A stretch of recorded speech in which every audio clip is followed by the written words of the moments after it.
A very good evening. I trust you're doing well. Happy new month. Welcome to the broadcast this evening, the very first day of March 2024. We've got lots lined up for you this evening. Before we get into all of that, here are our top stories.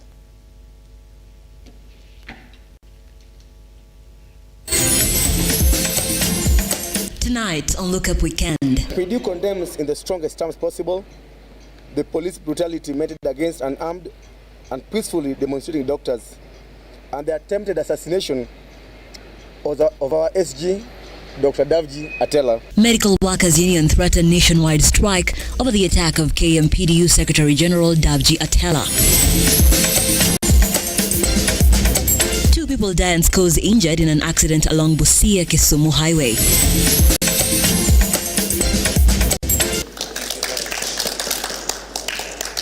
And President William RUTO hosts Haitian Prime Minister to advance deployment of Kenyan police to Haiti.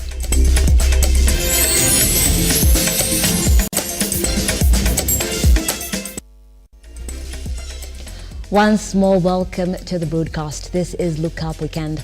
I am Nancy Nalima. Sign language interpreter for tonight is Josephine Ouko. Let's begin. The Kenyan Medical Association, KMA, has condemned police brutality against Kenyan Medical Practitioners and Dentists Union KMPDU Secretary General Davji Atela.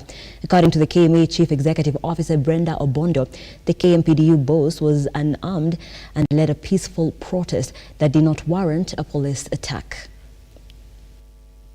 Evans Kangangi, the alleged police who shot the Kenya Medical Practitioners, Pharmacists and Dentists Union KMPDU Secretary General Davji Atela yesterday during protest over the delayed posting of medical interns, will be arraigned in court and charged with attempted murder. This is according to KMPDU lawyer. Who did this action is known and can be identified by my client, Dr. Davji. Also to point out that he intimates to me that a threat was made to his life prior to the incident, that the person threatened him verbally.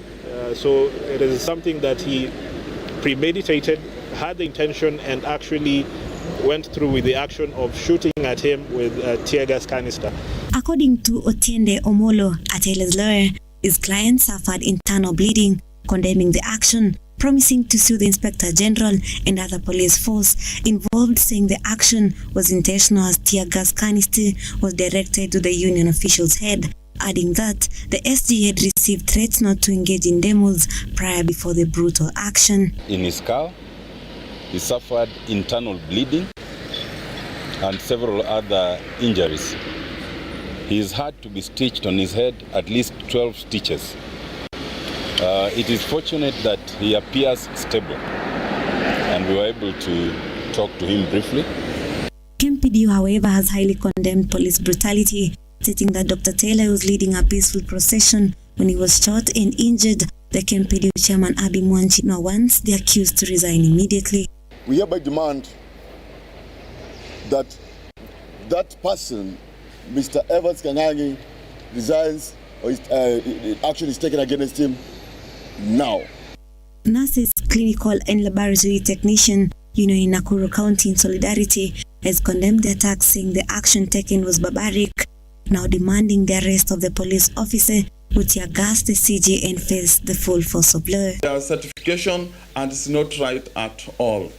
We also want the government to take action against the said officer who attacked Dr. Davji. It was a barbaric act that should be condemned, and we hereby condemn it with the strongest term possible. And we would like the government to do thorough investigation and arrest the officers so that he can face the full force of the law for injuring and putting the lives of health workers at risk. Following police brutality that left the KMPDU SG Haji Atela yesterday during demonstration left with several injuries, his lawyer Otiende Omolo now says we'll have the Inspector General, police forces and the police accused arraigned in court and charged with attempted murder. Mavin Getembe, Lookuptv, Nairobi. And staying on that story, trade unions across the divide have joined KMPDU as they threaten to go on a strike on Monday after they issued a press statement in solidarity with the Secretary General Davji Atela, who was injured on Thursday while leading a peaceful march to the Treasury on the grievances of junior union members who have been waiting for release of funds to cater for their final medical internship placements. Stanley Lugaria with that story. Solidarity forever, for the union makes us strong. Led by Dr. Dennis Miskela, Deputy Secretary General KMPDU, among other union leaders, the professionals have issued a 24-hour notice of immediate employment of health workers, which is poised to lapse at midnight. To initiate disciplinary action against the rogue officer and to arrest him and prosecute him for attempted murder on the SG and causing grievous bodily harm on our young members. We also demand for the CS of health not only to give a statement condemning the violence against the healthcare workers, but also to ensure that the medical interns are posted and school fees is paid. All these demands are to be done in the next 24 hours, not in the next 24 hours actually, within 24 hours starting last night. For us, as we say, we stand behind KMPDU in the demands that they have put forth. We are in solidarity with them. On Thursday, medics were protesting to press for the release of funds to cover for their final training of medical students before being issued a license to operate. For healthcare. And monies for healthcare are not only monies for posting of interns. Healthcare is a whole sector, and this includes monies not paid to private providers in NHIF. And now we wonder how UHC is going to happen with all these patients coming to us, with ourselves being the private sector, without even licenses to provide care to those persons. In this time, we are trying to make sure that our health sector, it is well established. How are we going to establish it if we do not have our... The more than 600 doctors have called on all trade unions to come out in solidarity on Monday if the government does not fulfill their demand. Private prosecution on the said officer. My members have also agreed that if the police will not apologize for this heinous act, the law allows us to withdraw our services and refuse to treat any member of the National Police Service. Join hands with our colleagues for the KMPDU to stand in solidarity with them. To form police unions so that the police union can fight for the rights of police officers, so that they can have good salaries, they can have good housing. But if we are seeing what police is doing right now, doctors don't relent. We'll stand in solidarity. Come Monday, we'll be out there. I want to say that the University Academic Staff Union stands in solidarity with the doctors. And come Monday, our members will be on the streets. We want to advise our patients to start parking and moving out of all the hospitals from all the corners of this country, in both private and public. Solidarity forever. Following yesterday's incident whereby KMPDU Secretary General Davji Atela was caught up in a demonstration fracas that has since seen him hospitalized of head injuries, today workers' union jointly joined together and have issued a strike notice come Monday. Stanley Lugaria, Lookuptv, Nairobi. Thank you, Lugari. And away from that, 2 people have died while 5 others were rushed to the Busia Referral Hospital after a head-on collision accident that involved a fuel tanker and a Mombasa-bound bus in MUNDIKA area, Busia County. A bus belonging to Tamid Company was ferrying passengers from Busia heading to Mombasa before it collided head-on with a petrol trailer that was headed in the opposite direction.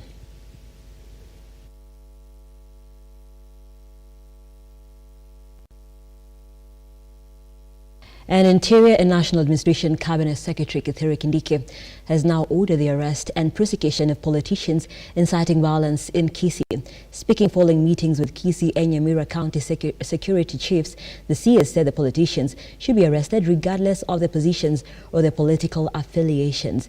Kindiki insisted that there is no connection between political competition and violence.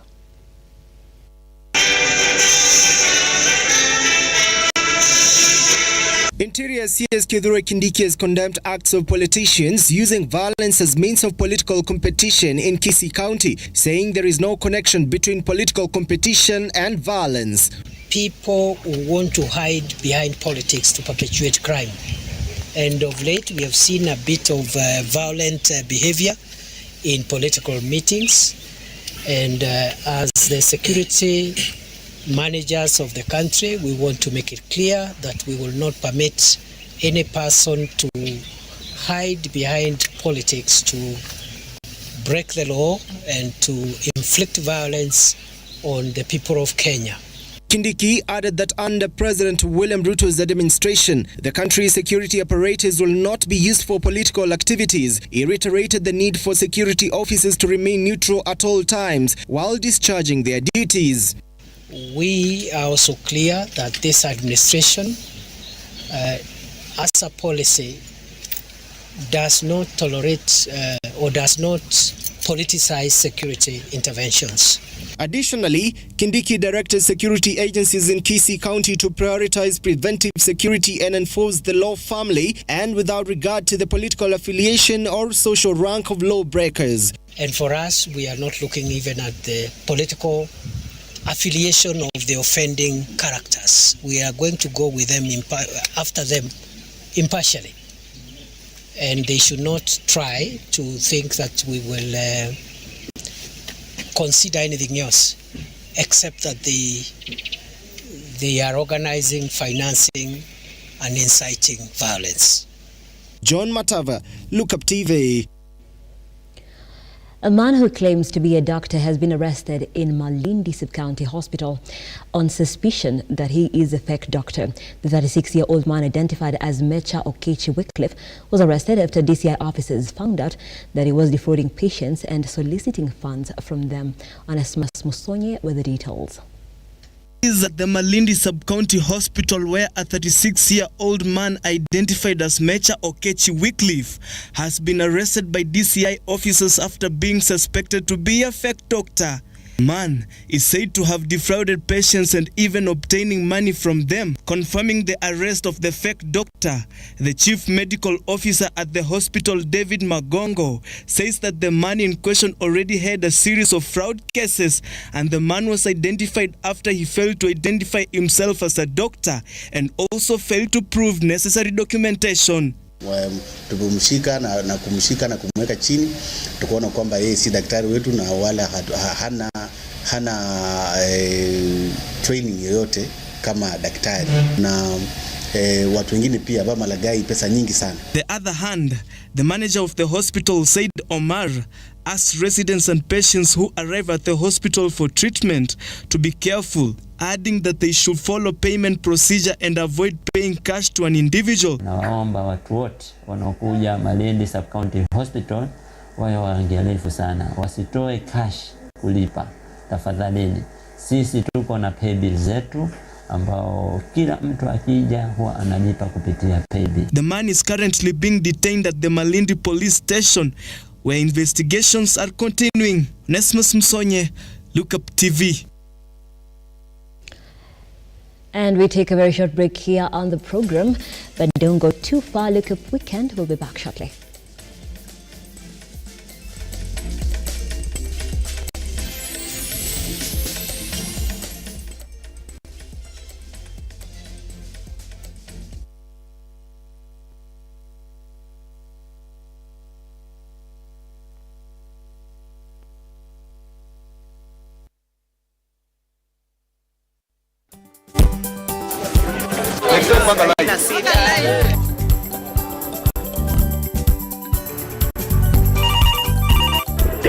Mambo ni mawili, kufikisha, kumwaga na kurudi. Kulala ni mwaka mpya.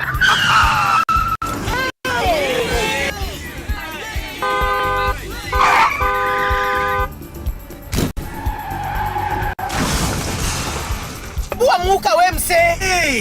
Nini mbaya?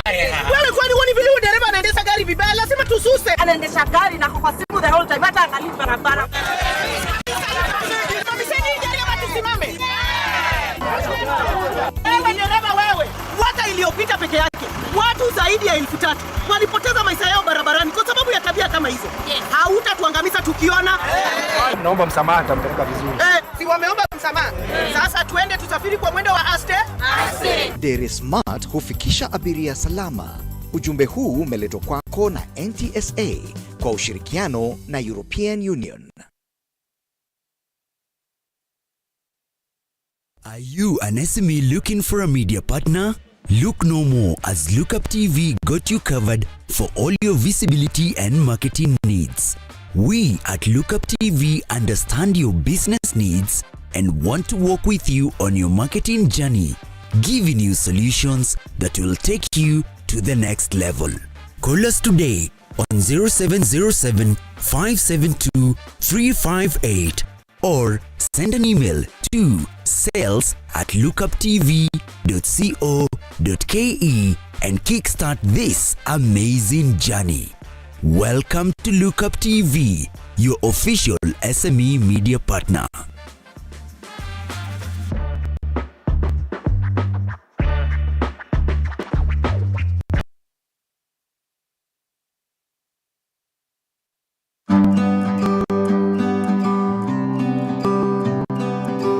Kabla tuingie tunakanyanga hii maji hapa. Tumeweka disinfectant ndio kama mtu ametoka na maugonjwa huko nje anaiacha hapa kabla ingie huko. Hello. Yes. Hello. Sasa hapa ndio vifaranga wanafika wakiwa siku day old. Hii structure inaitangwa brooder. Ani sijajionea hivi. Kitu ya kwanza, kuku wa broiler wamewekwa kwenye nyasi. Hii ndio tunaita pasture raised chicken. Na hiyo kuku tumeilea bila madawa sababu azola iko na immune properties za kutosha zenye zinawezesha kukinga na magonjwa.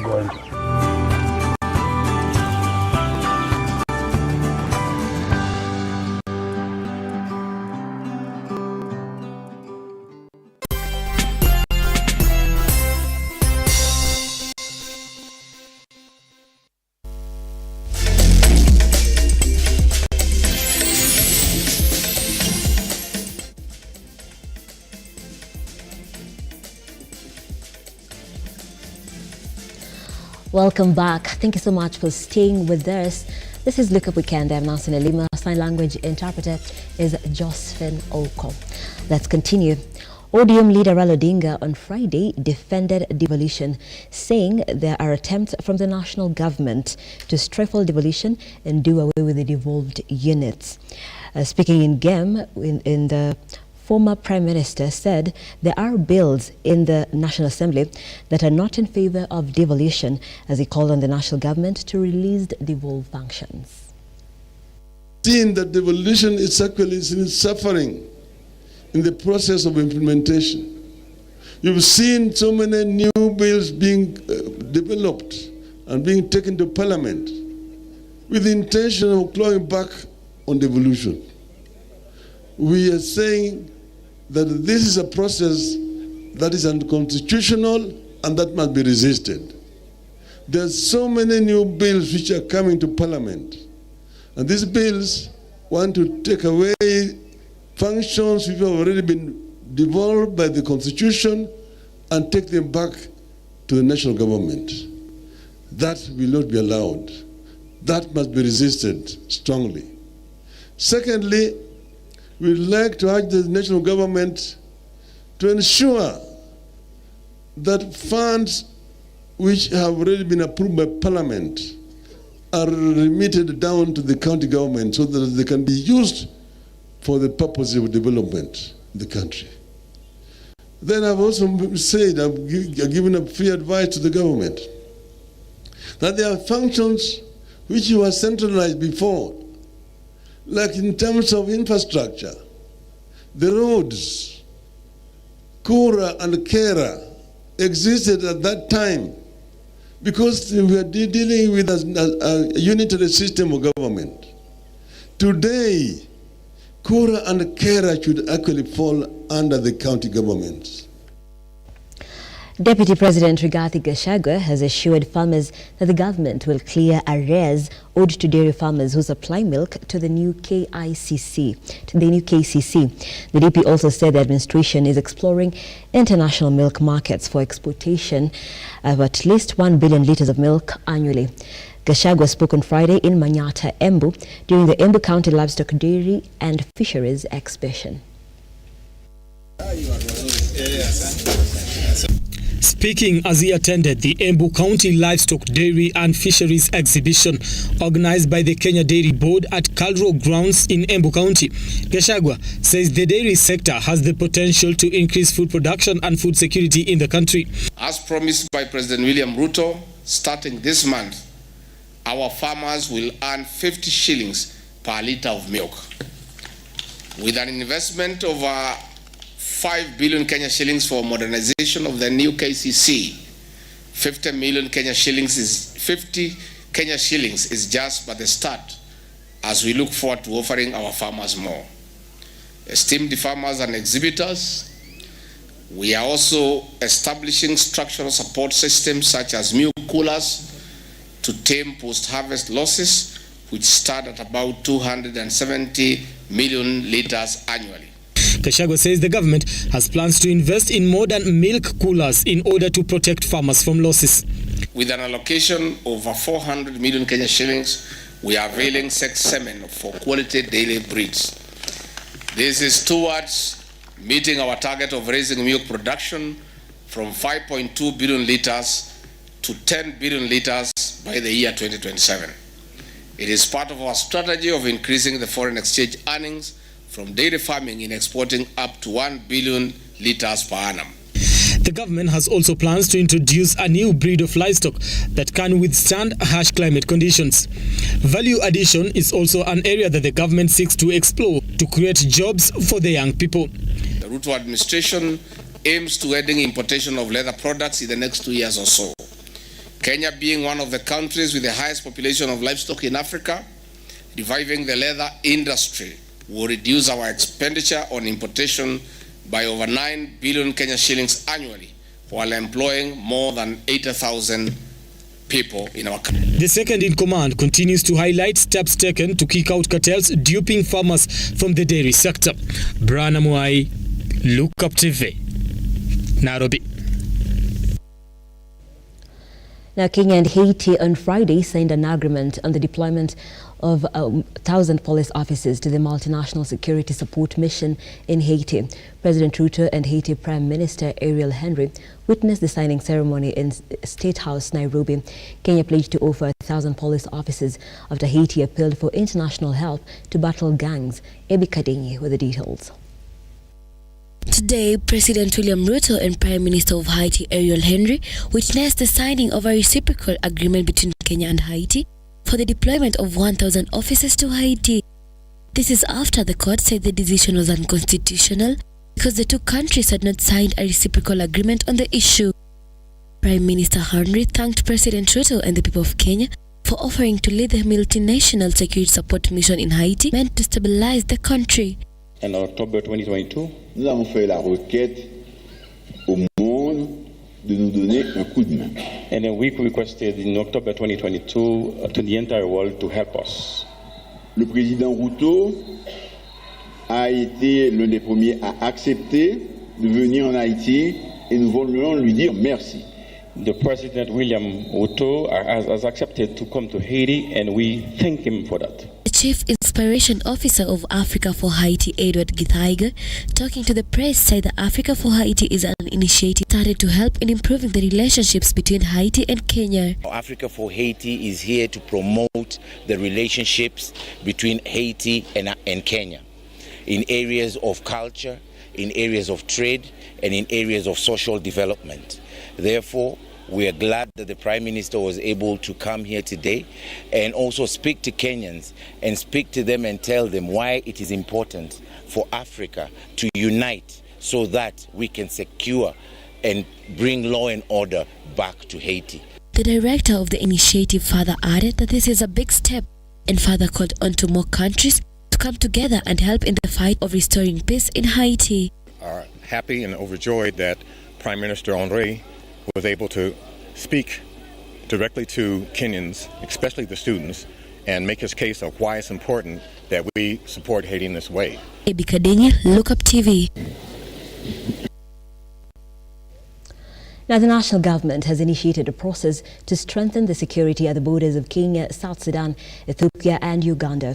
General Secretary of the Ministry of Foreign Affairs and East African Community Affairs, Abdi Tubat, stated that they have already been implemented to strengthen cooperation between the countries' borders. Faith Charles now reports.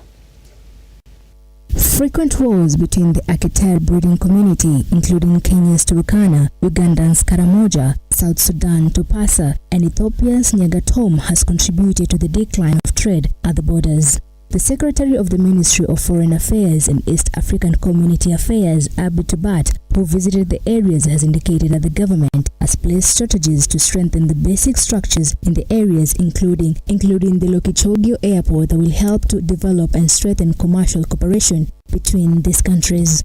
And as a government, we are making deliberate efforts to ensure that we bring peace, we beef up security in this region. And where there is cross-border issues, we are having conversations with our neighbors, either bilaterally or under the umbrella of the East African Community, where the Republic of South Sudan and the Republic of Uganda are, and we are resolving those issues.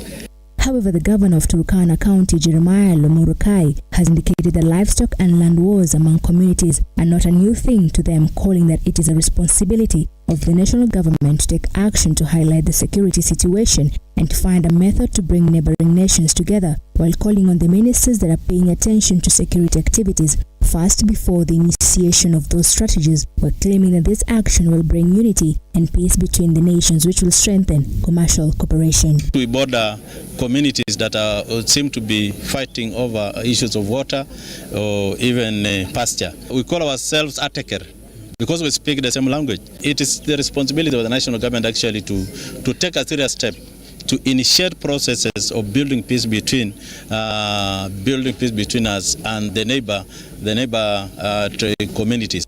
Charles, Lookuptv. The county government of Isiolo has temporarily blocked any admissions of bodies in its morgue from the outside county referral hospital. According to the Deputy Governor James Lowase, the hospital has a capacity accommodating 12 bodies, but currently the facility has more than its capacity as a result of unclaimed bodies. This and more in a county rep. In a letter written and signed by the Isiolo County Referral Hospital Medical Superintendent Dr. Hussein Abdi and copied to the OCS Isiolo police posts, the police have been notified to redirect all bodies to other facilities till the management disposes all unclaimed bodies and restores full functionality of all the faulty preservation machines. Lowasa said that one of the reasons to suspend admission of bodies from outside the referral hospital is to give the management adequate space to first get rid of unclaimed bodies, since the facility already has up to 11 unclaimed bodies. The capacity of the mortuary is that it can only accommodate around 12 bodies. So right now, the mortuary is not fully functional. The machines are functioning limitedly because one machine is operational, but together with the other methods of reservations. Residents of Barsaloi in Samburu County are now celebrating after a dispensary and a health center was constructed courtesy of Samburu County Governor Lati Lelelit. Lati also commissioned the Losuk and Soit Naibor health centers. These centers, according to Clementina Lepanai, will help reduce cases of snake bites and malaria that have been on the rise in Samburu. Here, participating a very important activity of opening this building. We have a lot of other challenges like snake bites, malaria cases, but we are happy that we don't take long, as in we don't run out of stock for a long period. Elsewhere in Gilgil, Member of Parliament Martha Wangare has asked NACADA officials to oversee the vetting of bars across the country in a bid to deal with illicit brew menace that has left scores dead across the country. Speaking in Gilgil after issuing bursaries and Uwezo Fund, she lauded the area security team and provincial administration leaders for dealing with those selling illicit liquor, adding that she She could be introducing a bill in Parliament, noting that the county government should deal with licensing and inspections. Separation between NACADA and the county government. Let the county government license and be able to take the money, but NACADA be involved in terms of getting and vetting which alcohol is fit for consumption, because that is their work. Maureen Bosira, Lookuptv.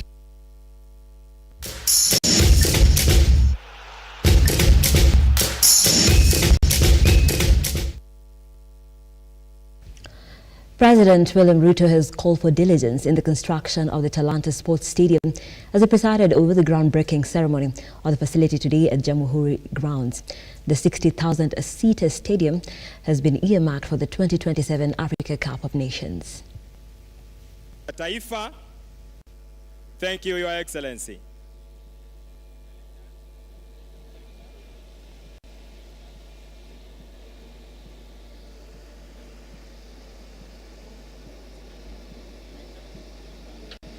Various sport facilities, including the comprehensive renovation of Kasarani Stadium, as well as the construction of new modern premises and amenities. It is our intention to make AFCON 2027 a memorable continental showpiece, and we are literally working round the clock. If you visit the Kasarani Stadium, work is underway on a 24-hour basis. The stadium ticks all FIFA and CAF requirements on size, on circulation of funds, on VIP and VVIP spaces, and all those details that FIFA and Now, KCB RFC is gearing up for an enticing Kenya Cup fixture against Nakuru-based side Menengai Oilers at the Nakuru Showground this weekend. The bankers, who are unbeaten this season, secured, I'll just tick that again, the bankers, who are unbeaten this season, secured a place in the semi-finals after seeing off Kenya Harlequin 45-15 last weekend. Currently, the team is sitting second on the log with 44 points.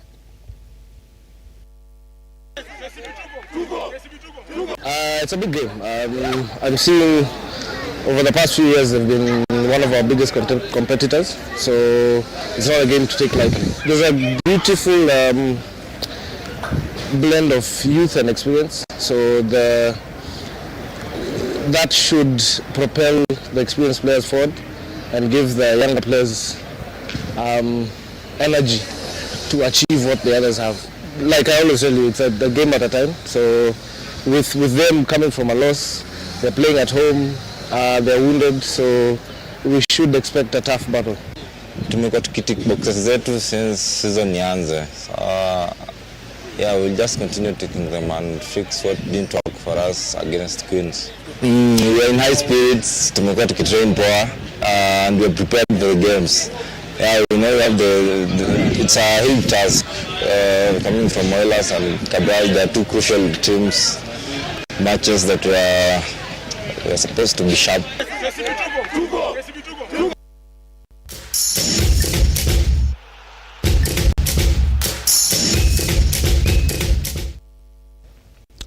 And just like that, we come to the end of the broadcast this evening. We thank you so much for being part of it. Let me sample some of the feedback that is across Facebook. Ongaro Peter says he is watching. Thank you so much. Jalas Fencer says he is tuned from Kamulu. Salim Nico says watching from Doha, Qatar, beyond our borders. And Jalas Salim Nico says watching live. Thank you so much. We appreciate your feedback. And just happy that you could be with us this evening for us to keep you updated on what's happening. I am Nancy Nalima. Our sign language interpreter has been Josephine Ouko. Appreciate you for watching. Have yourselves a pleasant weekend and good night.